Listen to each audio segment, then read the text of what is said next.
This is Nerd Hat. This is Nerd Hat. This is Nerd Hat. Hey nerds, so this is a kind of a special little bonus episode. It's not being covered by the group. This is just me, just Richard. Sort of a last minute decision to go see it. But, I mean, as far as today is concerned. Anyway, I am on my way to see the new Alex Garland film, Civil War. So I had not even heard about this. They didn't have much of a marketing campaign, at least not on the social media platforms that I'm on. Didn't see it on YouTube or anything, honestly. Didn't hear about it in the zeitgeist until like a couple weeks ago. And suddenly a trailer popped up. I think it was Instagram. Like suddenly a trailer popped up and I was like, oh wait, what? Hadn't heard of this movie. It's got like Kirsten Dunst in it. And I believe her husband's in it as well. I cannot think of his name right now. I just know that I know they're married and I know they're both in it. And apparently Ron Swanson plays the president. I know his name's not Ron Swanson. Nick Offerman is the actor's name. But apparently he plays the president.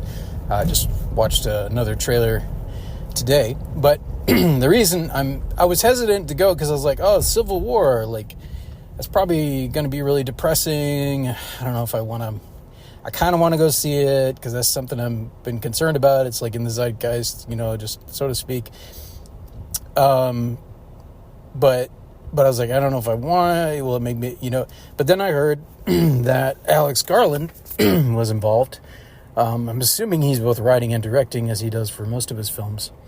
And he usually does like smaller budget movies. So I'm guessing that's part of the reason it didn't have a big marketing budget. He's not a huge box office draw at this point. At least he's more of an auteur. I'm guessing his films have done pretty well on streaming, like after their initial releases, perhaps on a digital rental, that kind of thing. But box office wise, he's not. His first two.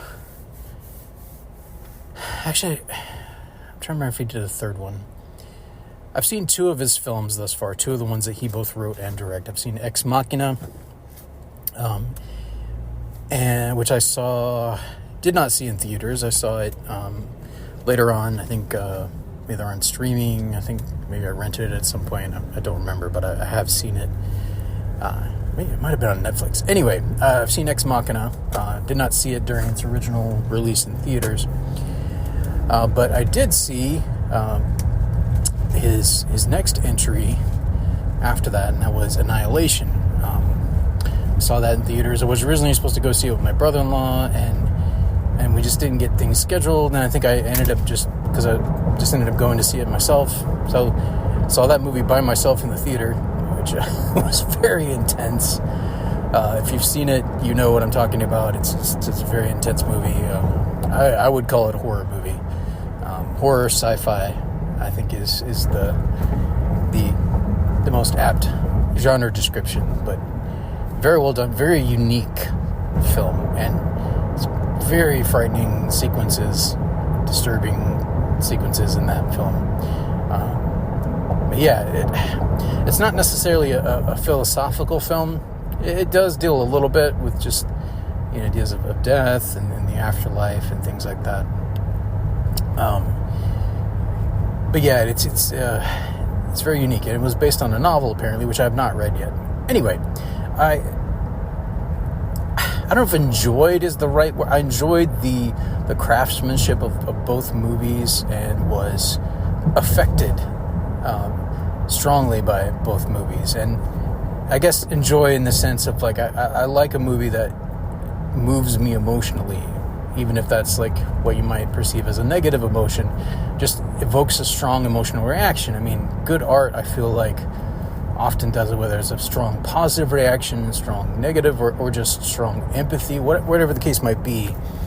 Good art, I feel, typically, I don't know if good art's even the right word, but just like each of us, because it can be subjective. It's like the type of art that evokes a response for one person doesn't necessarily evoke that response for someone else, so it's But I have appreciated Alex Garland's films. I like intelligent sci-fi films, slow burn films. I appreciate those. It's not good for me to have a steady diet of that, but I do like to watch them from time to time. And yeah, I like things that make me think. So anyway, I'm headed to go see Civil War, and I am, again, because I know it's Alex Garland and because it has some good cast, just what I've seen so far, some good interesting casting choices, not necessarily what I would expect in a film like this, but I like Kirsten Dunst. She's been in quite a few independent films over the years. Melancholia is one that I've seen her in, and that's, I mean, you would guess that from the title, but it's a depressing film, but it does make you think. I want to say the same director that later did Poor Things. I want to say did that movie, but I might be getting him mixed up with. I think it was Yorgos Lanthimos that did Melancholia, but I may be wrong about that. Yeah. Anyway, so Alex Garland, I appreciate his writing skill and directing. Just been excellent performances. Oscar Isaac was in the first two films of his that I saw, and I may be misremembering this. I want to say that he also did the movie Men, I think, which is also a horror film. I may be getting that wrong, though. I need to look that up. For some reason, that's coming to my mind. If so, either way, I've not seen that film yet. I'd heard some negative reviews of it, and just, I don't know. I have to be in the mood to see a horror movie, and I have gotten into more. I guess what you might call highbrow horror. I like intelligent horror films. I don't mind some disturbing elements to them if they're well crafted, well acted, and they make me think. Movies like The Witch and Hereditary. Midsommar went too far. That was too far. I have no desire to ever watch that movie again, I don't think. No thanks. Yeah, it went a little too far for me. It's very disturbing. Probably the most. I think it's right. That is the most disturbing movie I've ever seen in my life. I'm not exaggerating when I say that. I had heard rumblings about it, but it wasn't quite prepared for how disturbing it would be. Yeah, no, not going to watch that again. Don't plan to watch Hereditary again either, I don't think. But of the two of them, if I were to rewatch one, it would be Hereditary and not Midsommar. The Witch. Get away from me, witch. No, sorry. Princess Bride reference. The Witch, I think I would, of the three films, those three, I would definitely rewatch The Witch before the other two. I think it's the most, still, it's not, I'm not a horror movie rewatcher in general. Like when I do see a straight up like rated R level, horror movie, that's usually a one-off for me. Even if it's one that really affects me, that I think is well done, And the rewatch factor, it may take a few years. I mean, maybe eventually rewatch one, but time is limited. You know what I mean? Like, so if I'm going to rewatch something, either it's going to be just because I want some background noise or just some nostalgia or some comfort levels, involved there. It's like comfort food, I guess you might say, or maybe covering it for the podcast. Obviously, that could be another reason to rewatch. But yeah, there's so many movies out there. It's like so many TV series. It's like I don't have time to watch everything, let alone rewatch. I kind of understand. There's some movie critics that produce a podcast that I really appreciate. It's called Film Spotting, and they talk about that. I mean, obviously, they do that for a living. They review films for a living, but then they also watch some for the podcast as well. And they talk about the fact that it's rare that they have an opportunity to rewatch a film.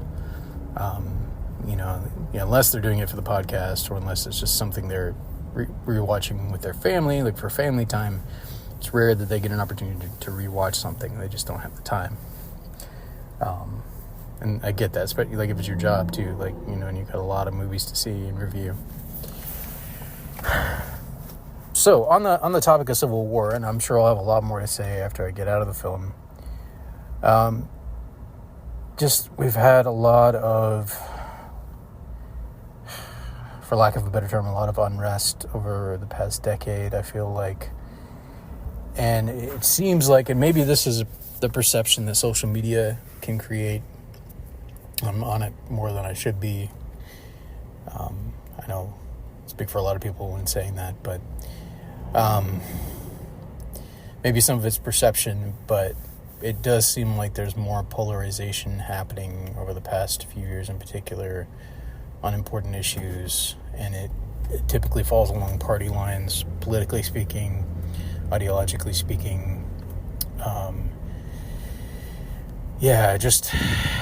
So I've had from time to time, not as much this past year in general, but just over the past few years, just, I've had concerns, I've had worries about, like, could we be headed for another, I don't think obviously it wouldn't be the same as the first Civil War, but excuse me. But in terms of the amount of destruction that can happen, even if it was a small-scale conflict in regards to how many combatants were involved, a lot more damage could be done, nowadays. So I hope that never happens again in our country. But this film, at least from what I can tell, is going to speculate about that. Like, it happens in the near future. Like, what would that look like if this happened? Apparently, just a little bit I'm seeing from the trailer. Spoiler warning, by the way. Well, I guess not really a spoiler because it's in the trailer, unless you're someone who doesn't even want to watch a trailer. But they give little hints of, like, something about Texas and California and mentioning secession. I think it's fair to say that on both ends of the spectrum, on the politically speaking, on the liberal end of the spectrum, California, if a liberal state was ever to secede, California, I think, would be the most likely. On the conservative side, Texas has already tried to a couple times. Not a real serious effort, but they've already made rumblings along those lines already. As it is, and those are our two biggest states in terms of land mass as well, and population. I'm not sure about Texas in regards to population, but it's a big ass state in terms of land mass. California as well, obviously, and so if those two were to become their own country, like what would happen? So I'm assuming it's going to be playing with that to a certain degree. The president in the trailer, the newer trailer, mentions like something about the West fighting the East instead of North-South, like West-East. So we'll see. We'll see what Alex Garland does with that. I'm interested to see how it plays out. Like I said, I have liked his work thus far, at least what I've seen. And and I think prior to him directing, his Ex Machina was his directorial debut. Prior to that, he just was a screenwriter. So he's been doing that for a while. And I need to go back and look at his credits. I know he's done a few films that I had seen that were directed by others. But I can't think of them off the top of my head right now. I have to go back and look. Anyway, nerds, I'll catch you on the back end. So stay tuned for more. Hey guys, so it's Richard. I am out of the film on the other side. And as I said on my Instagram story, holy shit. Given that this is Alex Garland, I expected it to be well made. I expected it to be intense, thought-provoking, well acted, well written. It is all those things. It is all of those things. So, first off, I guess, shit. So let's talk a little bit about this movie, about the plot, just a tiny bit. I mean, it's fairly straightforward, but effectively, he sets the scene for you. There's a civil war going on. We have the Western Front. It's a little confusing who's who, but I think the Western Front seems to be an alliance between California and Texas. I think this takes place in the future. It's hard for me to imagine California and Texas ever aligning, but I guess he gets around that a little bit by placing this further into the future. There's no definite year given, and I may have misunderstood, but I think you have one force. But in general, the fight is between the government's forces, like the established government's forces, like the time that it broke out, the established U.S. government, represented by the U.S. president, played by Nick Offerman. And they're pumping out some propaganda. That's the way the movie actually starts. Offerman, as the president is preparing to make a speech, he's practicing for his speech, and eventually does make the speech. And he claims that they just had a great victory, and he talks about the secessionists. It seemed like, and again, I'm not entirely sure. This part was a little confusing. It's the only reason why I rate the film less than perfect, honestly. It's not.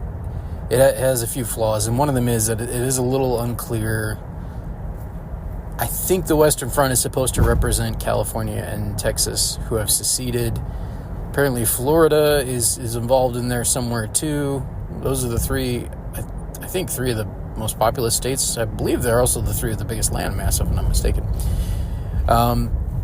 It appears, they say at one point in a speech or a news release, that Florida attempted to convince North and South Carolina to join. Spoiler warnings, by the way. I'm trying not to spoil it too much, but just giving you a general idea of the lay of the land.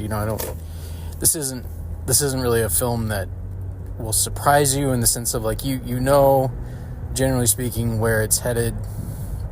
That's laid out for you at the beginning. Basically, you have a team of journalists. Initially, it's just two people.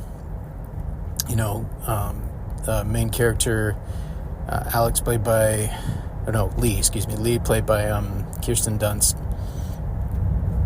And her character, she's a seasoned war photographer. She's been doing it, it sounds like, for about 20 years almost. And she has a partner, and I feel bad, but I cannot think of his name right now, the character's name. But the two of them, I guess, have been in it for a while, and they're planning... excuse me. They're planning to try and get to D.C. before the Western Front's forces do in an attempt to interview the president. And an older, more seasoned journalist who still has ties to the New York Times, he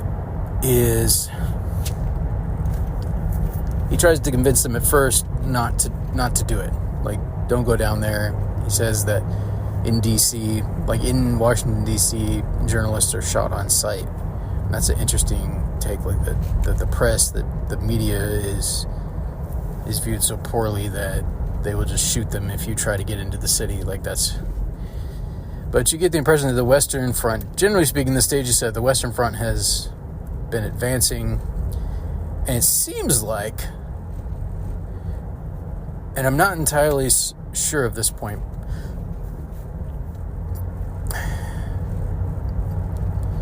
but it seems like there's some militias involved, because at certain points you have combat between people that are dressed in civilian clothes. They have Kevlar, they have military weapons. This obviously have had some training, but they're not in military garb, and they're fighting against people who are in camo.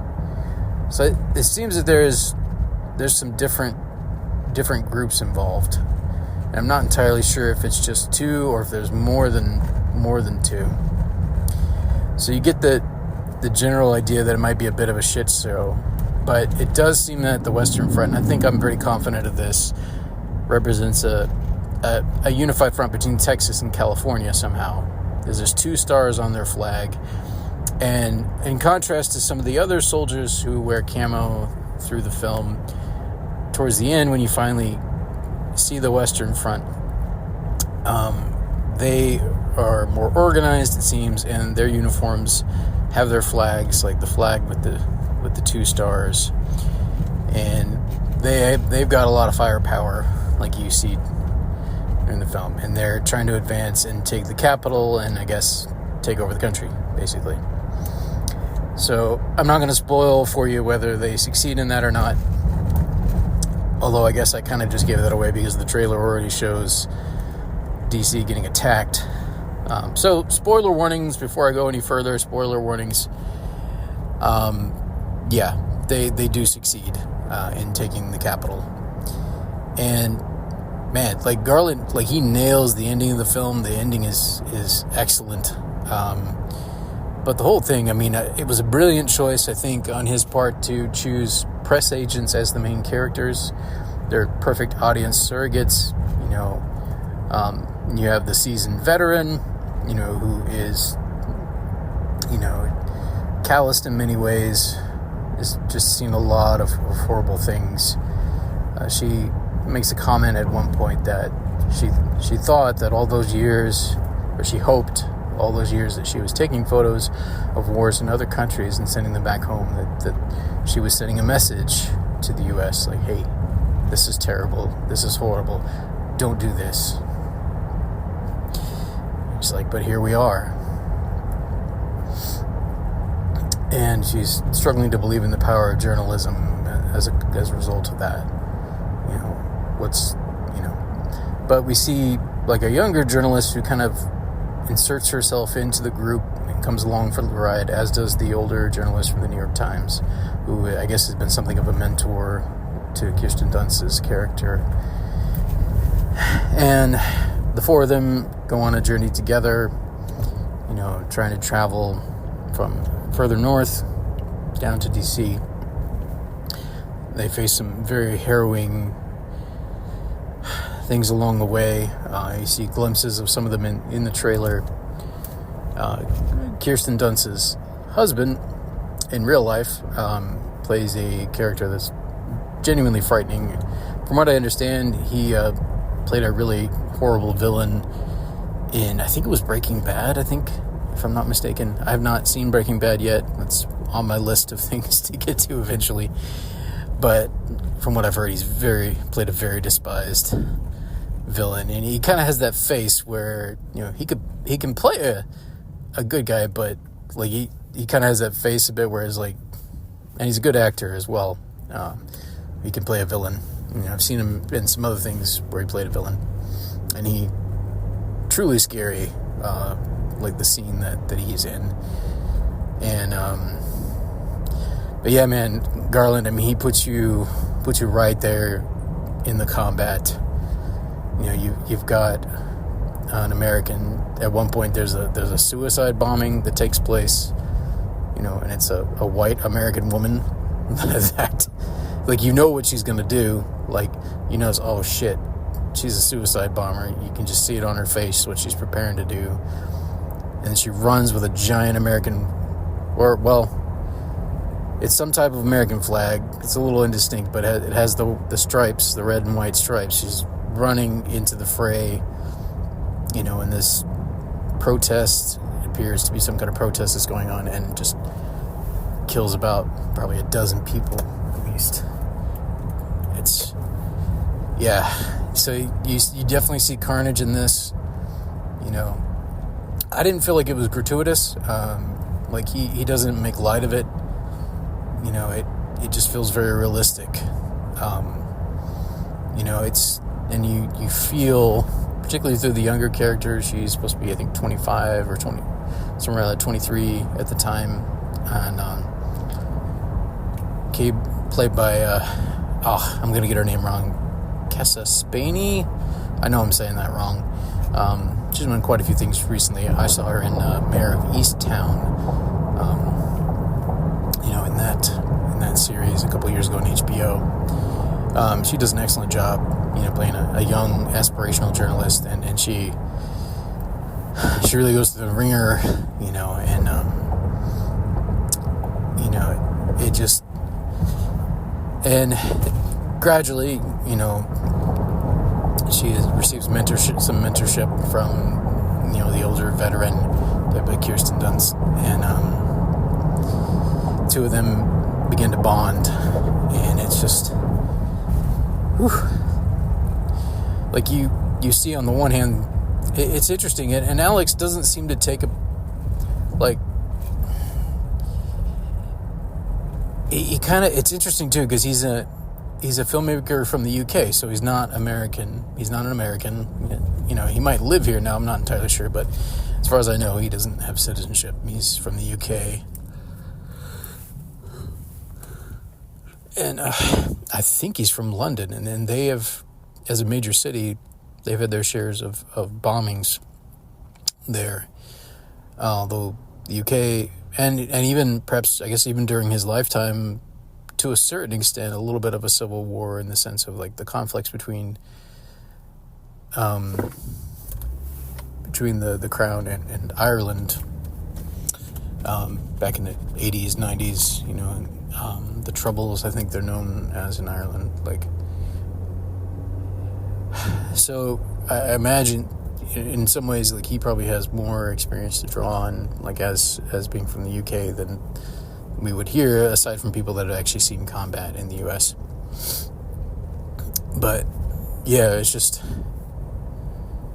it paints a very interesting picture. Like, you have different groups of people. Like, you have the press agents, obviously, who are trying to document what's happening. It doesn't seem exploitative on their part, but you do see that some of them get like an adrenaline rush from doing it, and yet they're also affected by it, particularly when, some of their comrades, some of their fellow press get killed. It's just, it's scary, like, just seeing where extremism can lead. Like, you have an extremist character who is basically pointing a gun at people and demanding to know what type of American they are, and based on what answer they give, he decides whether to kill them or not. It's pretty fucking intense. It's kind of like, are you a real American? And just highlights of human tribalism, you know what I mean? Like, we do that in religions, like, the no true Scotsman kind of think, are you a real Christian? If not, we have, within religions, we humans have burned our share of heretics, quote unquote. It's like, you're not a real real Catholic, you're not a real Christian, you're not a real this, you're not a real that, I'm gonna burn you at the stake, you faker, you poser, and just, you're other.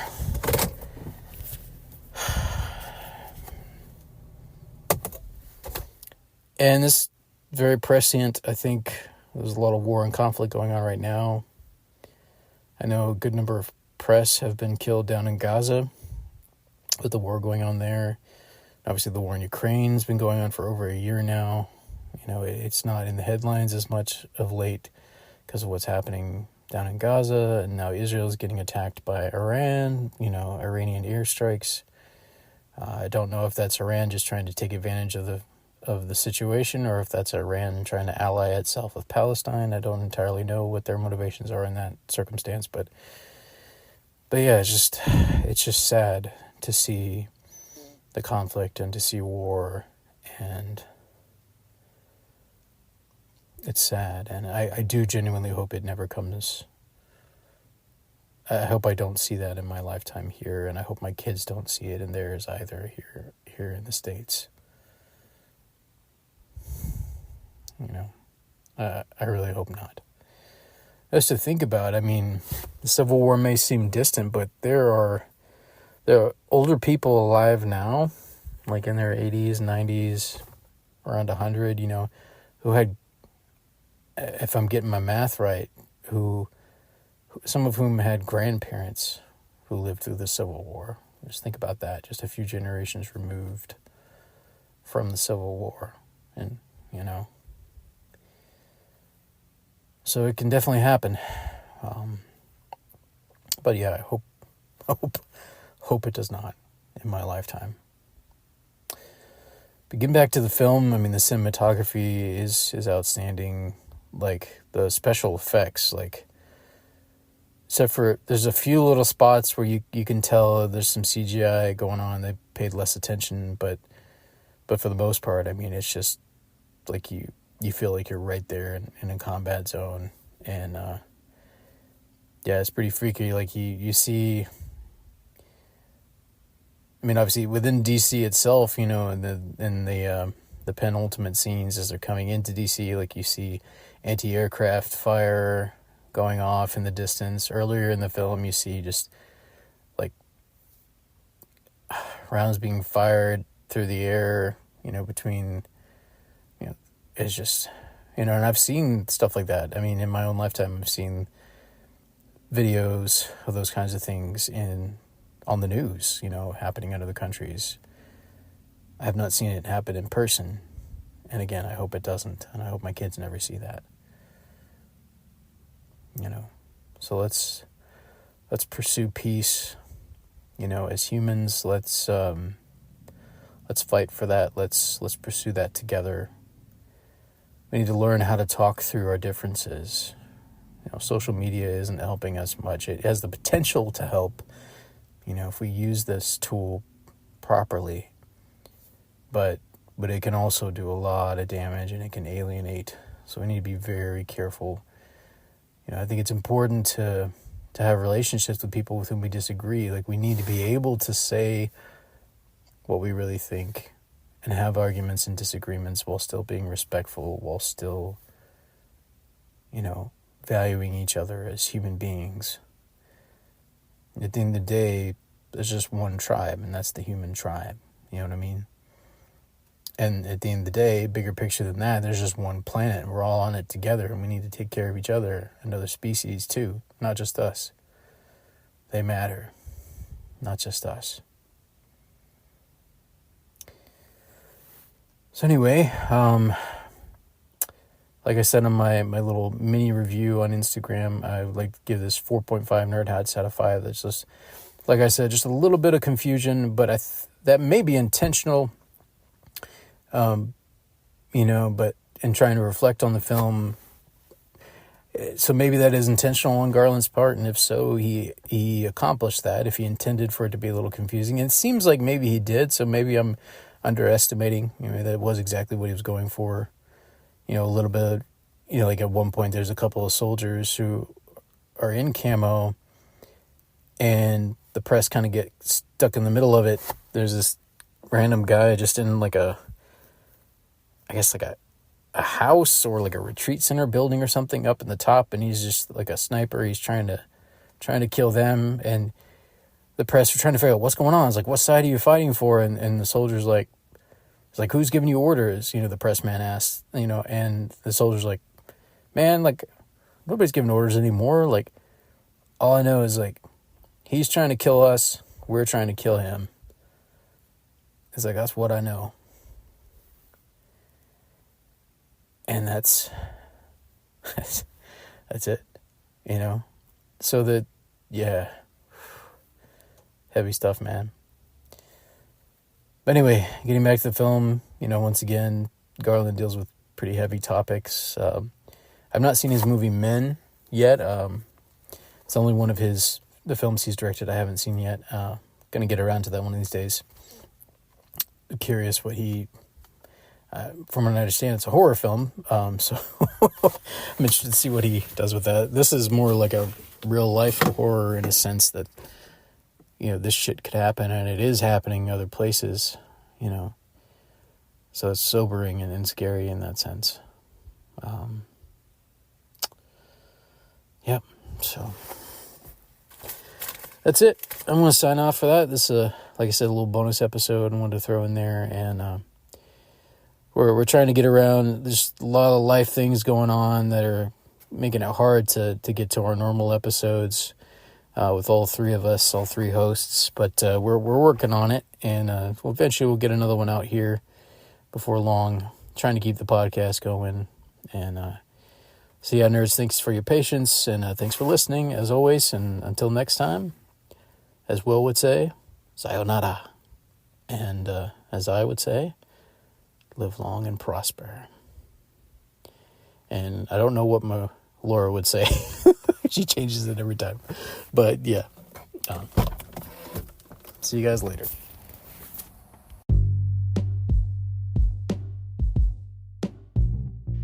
Hey nerds, Richard here. I just want to take a minute to say thank you for listening to this episode. Whether you're a first-time listener or a long-time listener, we really appreciate you taking time out of your busy day to join us as we get together and talk about movies, TV shows, comic books, manga, you name it. We have fun, and we hope you did too. So thank you so much for listening.